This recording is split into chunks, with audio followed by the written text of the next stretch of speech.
Welcome everybody. My name is Cheryl Whiskeyjack and I'm the Executive Director of the Bentero Traditional Healing Society. We're going to start our time here together with prayer and a smudge. I want to welcome you, the viewer, into this space we're about to share and let you know that you're about to hear some very personal stories, and some may have the potential to be triggering. We ask Creator to watch over those who've been a part of Bentero's journey in the past, in the present, and into the future. Thank you.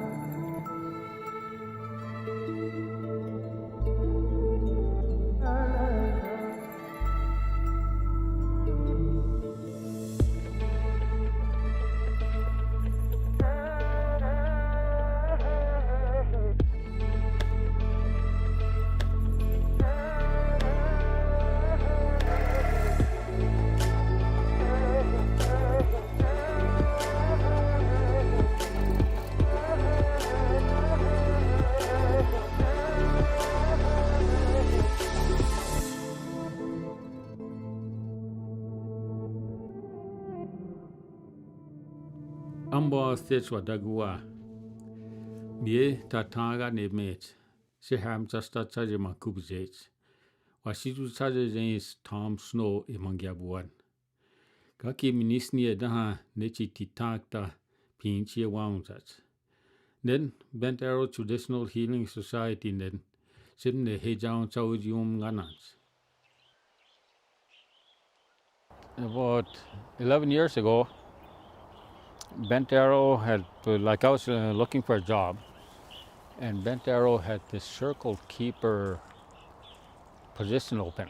And I was looking at what the advertisement, what their goals and mission and all that stuff was. And I thought, that's for me. The culture that was being presented was all the nicey culture stuff, not the sort of, what I present is our history on this culture and history of why we are the way we are. So for the healing to happen, you have to understand what happened to you, so that you're not just blaming yourself for everything. You have to start taking it easy on yourself. You're surviving and you're a victim, and you're doing your best with what you have in a place where everything is pushing you down. And you have to understand that in order to start healing. If you're just start healing, trying to address it through healing without knowing why and all that is there, you're just going to be angry and mad and frustrated and all that without knowing that. When you understand why you are the way you are, you have that inner knowing of just to persevere.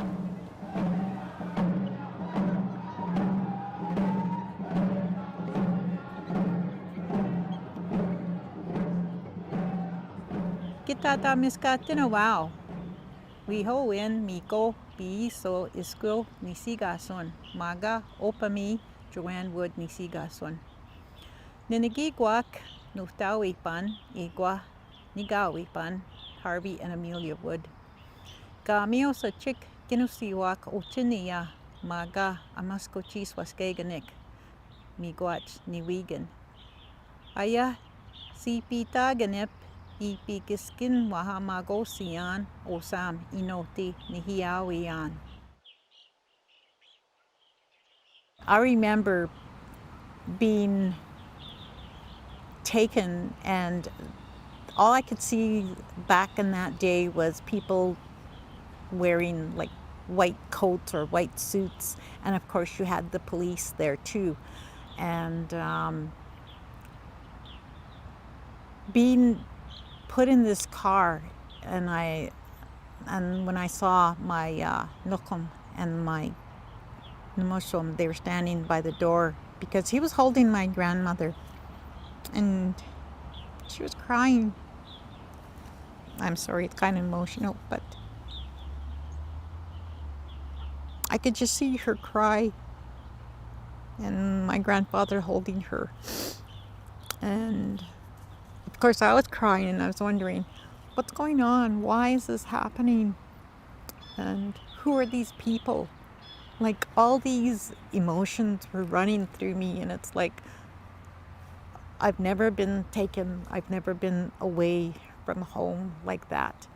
And I remember like my Nookum telling me, like, to run if anybody hurts you.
So yeah, I'm looking forward to just spending some time with you and our group of friends, family. And I remember I used to get these big, long time ago, the needles used to be this big, and the syringe, and and being poked and probed, and I think I was experimented on, daily. And so it was like all these emotions and being, I don't know, how would you say, kind of like being caged, like my whole body, my spirit, and even, I guess, being brainwashed. But that was the first, I remember, where I wasn't allowed to speak my language, and that I got punished if I spoke it. And then running, I remembered being body cast from the waist down, and thinking that my legs were broken, and being placed in a kind of like a big crib but with bars, and then they had to put like a wooden platform over that so I wouldn't run. And so that was my first experience, and knowing, how do you say, how can other people treat another human being like that?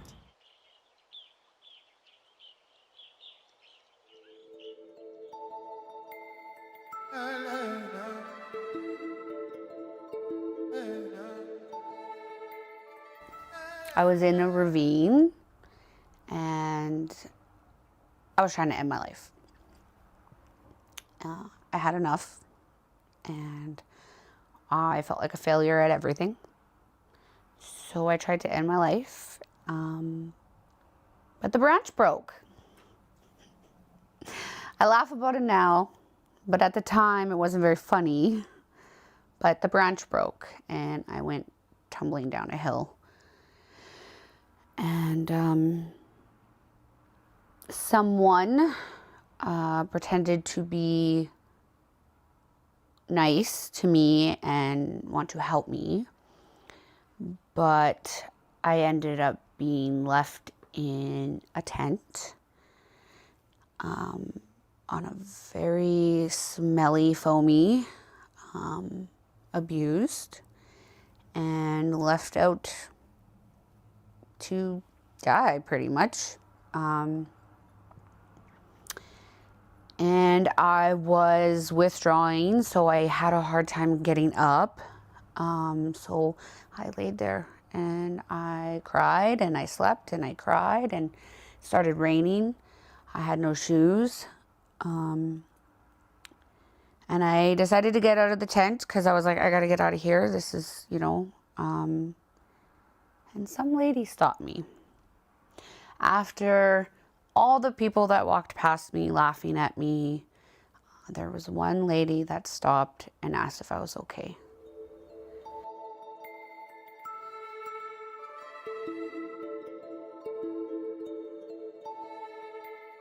I ended up having my beautiful daughter, Alexandra. And I think that was what changed me, but there was a battery of things that happened at that time, and I think it was the Creator's will. I ended up in the hospital. I ended up having this blood infection, endocarditis, my blood went septic, and just a whole bunch of stuff that was not healthy. My heart went bad. They gave me 3 days to live. Right? And it was like, I was tired, my daughter was apprehended, she was going into care, there was, things like that was happening. My brothers were involved, they said, oh, you better come down and see your brother, he's got 3 days, you better hurry up, right? And they all came, they were praying, they're putting medicine down, and, there was, I was in that hospital for a year. Our roots are in Indigenous youth. The very first program that we ever got funded for was for Indigenous youth. And we learned very quickly that these young people had people around them that were also struggling. And so we grew very mindfully over the years with that in mind, that every program that we've created along the way and provide today is from a need that exists out there that we feel like we're in a position to fill and to have some impact on. And so these days we have about 24 programs and services here at Bentero. We have about 250 staff, give or take, on any given day. When we're at our best, we're community builders. And I truly do believe that. So whenever people who get access our services, they get attached to us as a community. So when I say that, I mean, we're putting on events, we're breaking bread together, we're sharing meals together. You have the opportunity to meet people from your own community. You have a chance to experience culture. And then you have a chance to kind of learn about the rest of the agency. And maybe those relationships are services and programs, or maybe there's just opportunities to meet people who, are similar to you. I think Bentero is a fantastic example of a successful partnership where the City of Edmonton recognizes the unique skills and background and cultural knowledge that Bentero can bring to the table in a way that the city as an organization might not be able to. So being able to tap into those strengths benefits everyone. And I think about the public events that Bentero puts on where it's not only for Indigenous peoples to tap into some of those cultural teachings and knowledge, but it opens the door for cross-cultural learning. So people who might not have had the opportunity to connect with or learn about Indigenous peoples, they get that opportunity in an environment that is safe and welcoming and inclusive. And I think that is, again, so critical as we collectively walk that path towards reconciliation.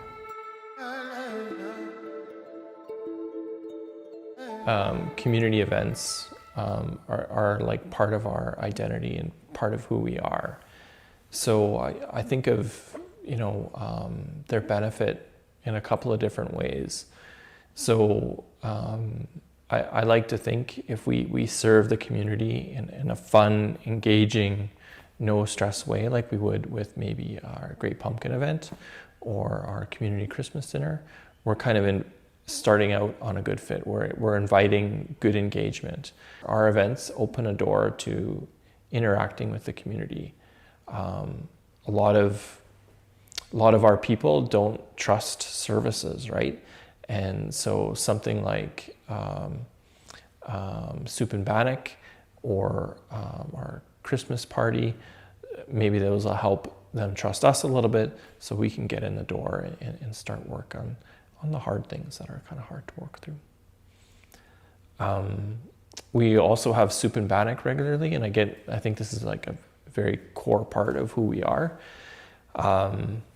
Because sharing a meal together is sacred, right? And soup and bannock's kind of special. We have, we have community members, we have staff, we have partners, we have people involved in our programs, we have students all sharing a meal together twice a month.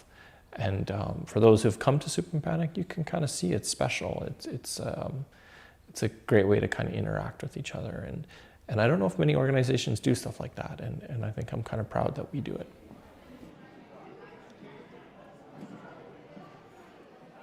Bent Arrow was always part of my recovery. CACIO had some really good social workers and advocates in there that understood the importance of harm reduction, understanding the impacts of trauma, and were able to use their lived experience. And I think that's the key, is being able to have that lived experience to help others understand. Because a person with lived experience has better understanding of where a person's at, right? And I think that's what those agencies had that really helped me. Have you been connected with a Housing First program? No. Have you heard of like Homeward Trust, Bent Arrow?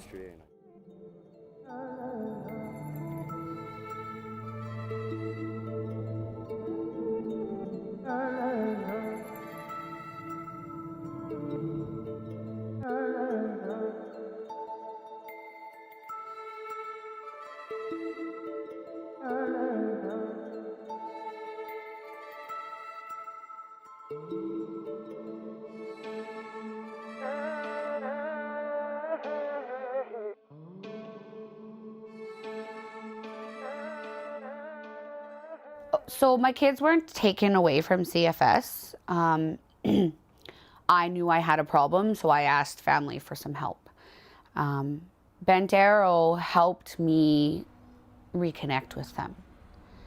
Bent Arrow helped me become that mother that I was always meant to be.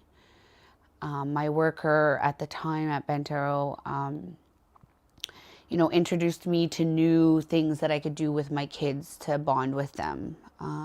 Because when we moved in together, it was crazy, because I hadn't been a mom for a few years, and they hadn't had their mom for a few years, so it was hectic.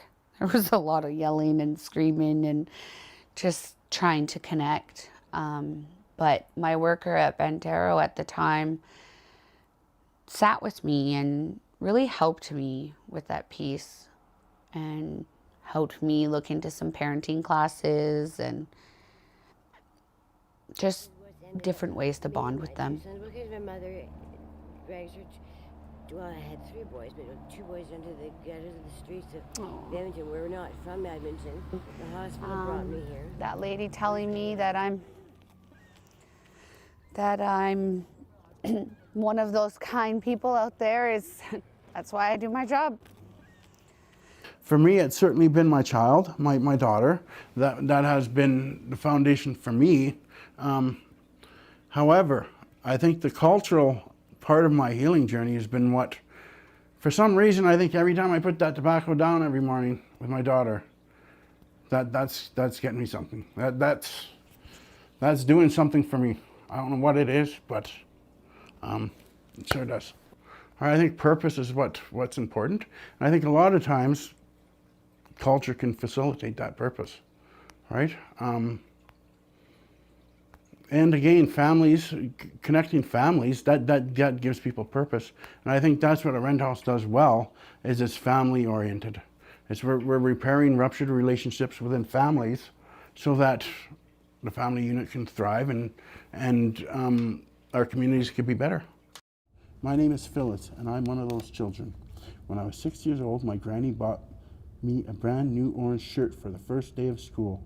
I wore my orange shirt with excitement. I got on a bus and I was taken to the residential school, 2 hours away from my home and family. Because of the supports I get through CACIO and all that, I've been pretty lucky to have built relationships with folks within these organizations that allowed me to bring my daughter to all these ceremonies, right? And they're not just, you know, smudges. We go right to, and Alex grew up in ceremony because of this, right? She grew up going to sweats. She had her first sweat, I think when she was 2, her first Sundance she went to when she was 3, all from the supports that Bentero provided, right? She's 9 now, and that's all she's ever known is this ceremonies. Well, like I said, going back when I came back to the city and was raising my grandchildren, and I wanted to find a program that I would call home, because there was a lot of programs around me, but I did go to them, but it just didn't seem the right fit. And then when I actually went to Bentero, and they had all these wonderful programs to offer, and especially not only for myself, but for my grandchildren as well. And it just opened up, you know, a door for me, but as well as for my grandchildren. So, you know, me continuing to teach them at home our way of life, but also having an organization that supports us Indigenous people, the younger, the youths, the mature adults, as well as the knowledge keepers and elders. And, you know, they take care of us. And so me being with Bentero for those many years, I call it my second home.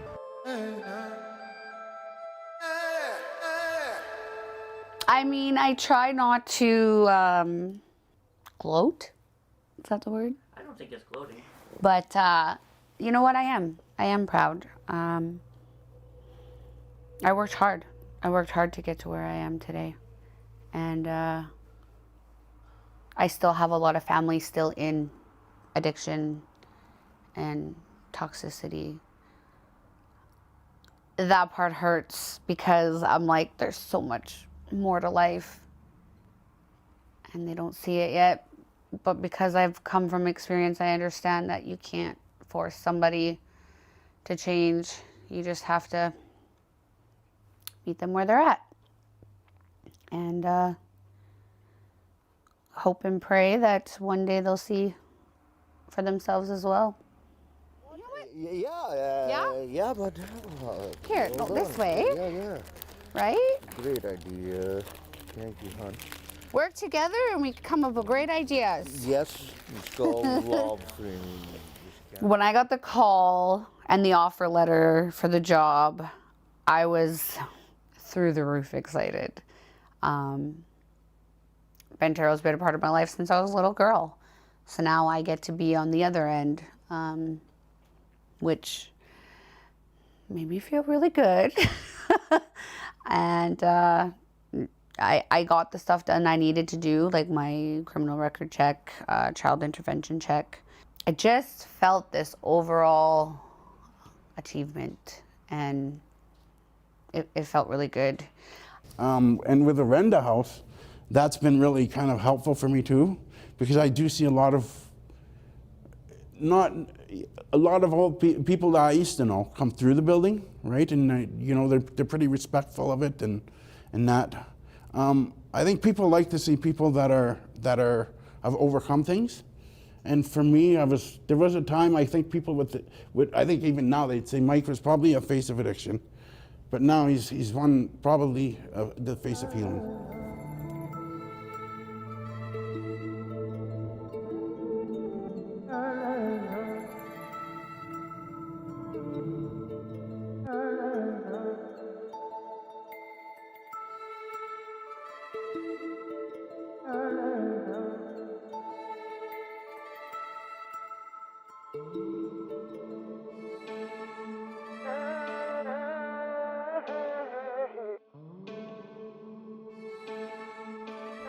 I believe helping people connect to community is super important. Like, the opposite of addiction is connection. And a lot of them don't know what's out there, what's available for them. And that's actually part of the reason why some don't, move forward in life, because they don't know what's out there and what's available for them. So being able to find community connections for my clients is not only beneficial for them, but for me too, because I get to see them try to be a productive member of society, and learn new ways to live life and get out of survival mode. After 300 sleeps, I finally went home. Thousands of children were not as lucky as me. For a long time, I believed I did not matter, and I was not the only one. Today, I know that is not true. The community bands together and tries to, promote my story a bit, because I think they understand that folks need to see this. You know what I mean? It certainly makes a difference when I seen it when I was in my active addiction. I never thought I'd be in a position to be helping somebody or in social work, or I thought I was going to be dead by the time I was 20. You know what I mean? And then, for good reason, I was I lived a pretty unhealthy lifestyle. But I think people need to see that overcoming systematic racial and oppression is possible, right? And it is an inside job, and it's something that takes work, and it's something that is important to break this cycle of family violence within our society that we see so much of. It's about connection. It's about raising our families in a healthy environment. It's about going back to our ancestral ways of knowing and being. In building this sweat lodge structure, we're really excited for it for a couple of reasons. We're excited to have it as a teaching tool for professionals and for service providers, because one of the things we're good at is teaching culture. We're gentle teachers.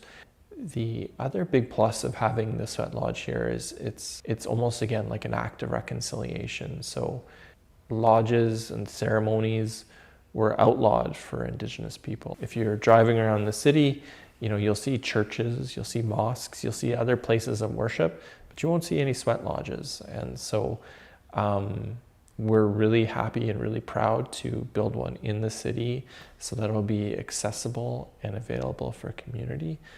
And that's one of our commitments, is we will make sure we have sweats available for the community so that they can access. And so our community doesn't have to go to the bush for a sweat. They can just come to Parkdale. It's about understanding that we live in a society that still has its roots and based its foundation on Western ways of knowing and being and thinking. So we have to be able to work with Western philosophies too, Western ways of helping. They're just as helpful for a lot of things. I as a social worker, I'm finding that they're important. However, I think for Indigenous people, we got to kind of stick grounded in our own culture and recovery. Feeling seen and heard is something a lot of us want to feel, and I believe also being connected culturally is a big aspect of that as well. To feel unconditional love from something, someone a lot of us long for.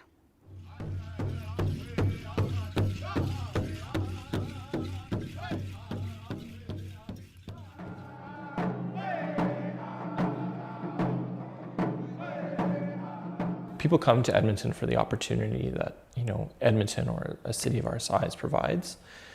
And they're coming from their home communities. And so what we offer is a place of culture and community right in the city. So, as I've said a couple of times, I feel like when we're at our best, we're community builders, and we're letting people stay connected to culture. Yeah, so when I think about how important it is to really integrate Indigenous-led solutions and Indigenous-led programming and organizations into the work we're doing at the city, it's fundamental to what we're trying to achieve as we advance our Indigenous framework and move towards reconciliation. I found Bent Arrow to be an incredibly welcoming and open and inclusive space. You know, if you are coming to the table with a willingness to learn, coming with curiosity, and coming from a place of care, I think it is going to be a really enriching experience. That's been my experience. Again, taking part in events and ceremonies and celebrations at Bent Arrow, I've walked away having learned so much, but also looking forward to the next time I get to spend time at Bent Arrow because it is such a wonderful place. But if you show up, like, you could literally change, you know, be a part of someone changing their life. And that's really exciting. Everything is your choice. But what we hear time and time again is it feels good, you know, which tells me that it's very universal. And I think, you know, when you look at reconciliation, it's really acknowledging that we knew what you had to do to take care of yourself before everybody came. We had systems of care that helped us not just survive on this land, but to thrive on this land for a long, long time before anybody else got here. And we still have those ways. We still have them. And so they are timeless. They're timeless. So I think that's like what I want people to know. It's good for everybody. Yeah. No matter what color on the medicine wheel you are, you matter. Every child matters in the past, the present, and the future. Every child matters.